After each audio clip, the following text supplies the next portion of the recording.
Welcome all of you. Let's start NCERT class 9 maths chapter 9 circles exercise 9.3 question number 7. अब इसमें हमको दिया है if diagonals of a cyclic quadrilateral are diameters of the circle through the vertices of the quadrilateral prove that it is a rectangle. यानी हमको दिया गया है कि भाई ये जो क्वाड्रिलेटरल है ये एक साइक्लिक है और इसके डायमीटर जो है इसके जो डायगनल्स है वो डायमीटर है सर्कल के डायमीटर से जो उसके डायगनल्स है थ्रू द वर्टाइस तो सब ठीक है क्वाड्रिलेटरल्स के वर्टाइस जो जा रहे हैं prove that it is a rectangle हमें साबित करना है कि ये क्वाड्रिलेटरल एक रेक्टेंगल है। तो अब देखिए रेक्टेंगल होने के लिए क्या क्या कंडीशन चाहिए। पहली चीज़ चाहिए हमें opposite side should be equal, है ना। ये हमको दिया तो नहीं है लेकिन हमें ये तो दिया है ना कि उसके डायगनल इक्वल है। अगर डायगनल इक्वल है और अगर मैं ऑपोजिट साइड इक्वल प्रूफ कर दूँ तो भी रेक्टेंगल प्रूफ नहीं होगा ये, तो ये प्रूफ होगा कि ये एक पैरेललोग्राम है। ऑपोजिट साइड पैरेललोग्राम के इक्वल होते हैं लेकिन पैरेललोग्राम के डायगनल इक्वल नहीं होते हमेशा। रेक्टेंगल होगा तो इक्वल हो गए। रेक्टेंगल के पास जो स्पेशलिटी है वो क्या है, वो ये है कि उसका जो एंगल होता है वो 90 डिग्री होते हैं, चार एंगल 90 डिग्री होते हैं। लेकिन अगर हमने किसी भी एक एंगल को 90 डिग्री प्रूफ कर दिए ऑपोजिट साइड्स को इक्वल प्रूफ करने के बाद, तो ये साबित हो जाएगा कि ये रेक्टेंगल, ये क्वाड्रिलेटरल एक रेक्टेंगल है। पहले हम क्या करेंगे, पहले हम इसके ऑपोजिट साइड्स को इक्वल प्रूफ करेंगे तो ये पैरेललोग्राम प्रूफ हो जाएगा। डायगनल्स तो हमें इक्वल दिया ही है वैसे भी क्वेश्चन के अंदर, और अगर मैंने किसी भी एक एंगल को 90 डिग्री प्रूफ कर दिया तो ये क्वाड्रिलेटरल एक रेक्टेंगल माना जाएगा। देखिए हम क्या करेंगे। सबसे पहले अब गिवन तो उसमें दिया ही है हमारे को, लिख लो फिर भी गिवन अगर आपको लिखना है तो। गिवन क्या है इसके अंदर कि diameters diagonal of quadrilateral is a diameter. तो हम लिखें भाई, देखिए ABCD is a cyclic quadrilateral. ये हमको दिया गया है पहले से क्वेश्चन में, हमने इसको नाम दे दिया है बस। और AC is equals to DB, ये क्या है, ये डायमीटर्स ऑफ सर्कल है। ये दो बातें हमको दी गई है। अब आ जाइए टू प्रूफ करना है कि quadrilateral ABCD is a rectangle. अब देखिए हम क्या करेंगे। सबसे पहले हमें ऑपोजिट साइड्स को इक्वल प्रूफ करके बताना है, तो मैं ऑपोजिट ट्रायंगल लेके चलूँगा। अभी ट्रायंगल देखिए AOB, ये वाला ट्रायंगल, और COD, इन दो ट्रायंगल्स को देखिए पहले।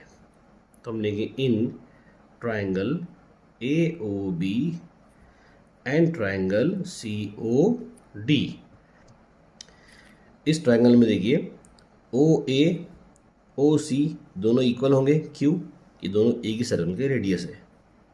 तो हम लिखेंगे OA is equals to OC। इसका रीज़न हम आगे लिखते हैं क्योंकि हमें एक और चीज़ प्रूफ करनी है। OB और OD ये भी रेडियस ही है, OB is equals to OD, ये दोनों रेडियस है एक ही सर्कल की। अब साथ में लिखिए हम रेडियाई ऑफ सेम सर्कल। अब देखिएगा AC और BD एक दूसरे को क्रॉस कर रही है, तो जो क्रॉस पॉइंट ओवर कर रही है तो इसकी ये दो एंगल भी इक्वल होंगे ना, बाय वर्टिकली ऑपोजिट एंगल, ये दोनों एंगल भी उसके इक्वल हो गए, है कि नहीं। तो हम लिख सकते हैं angle AOB will be equals to angle COD by vertically opposite angles, है ना। तो अब देखिएगा, तो by side angle side rule से ये दोनों ट्रायंगल कॉन्ग्रुएंट प्रूफ हो चुके हैं।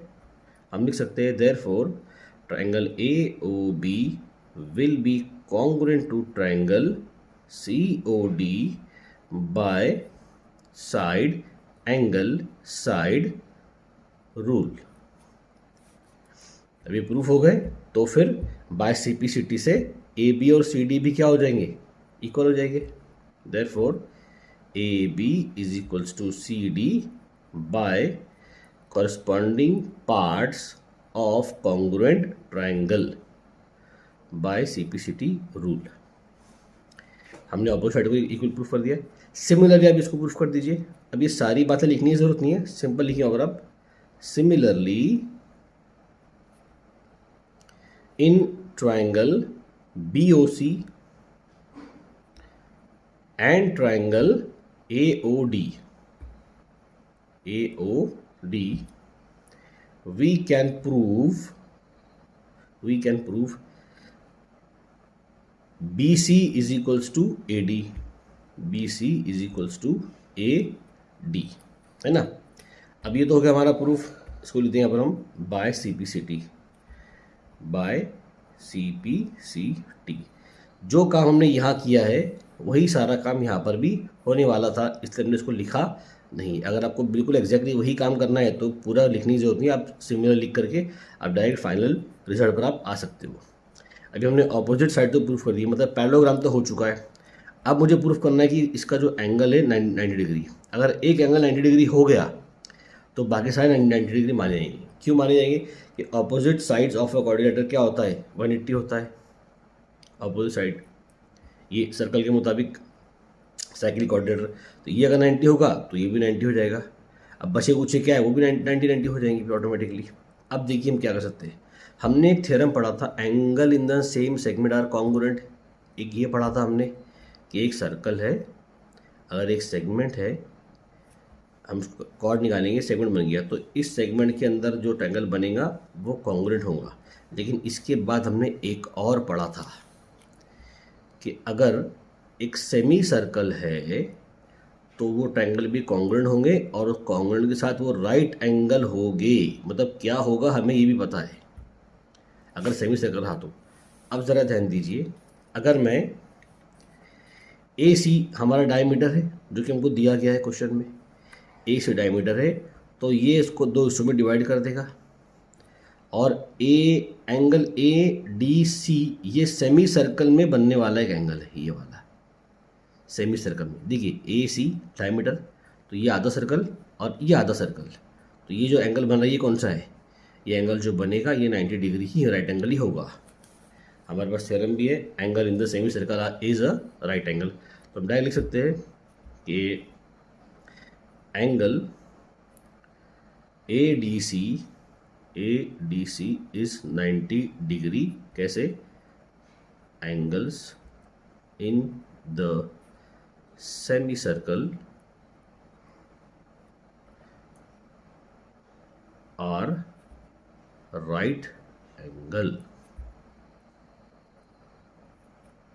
therefore ABCD is a rectangle। I hope आपको ये समझ में आया होगा।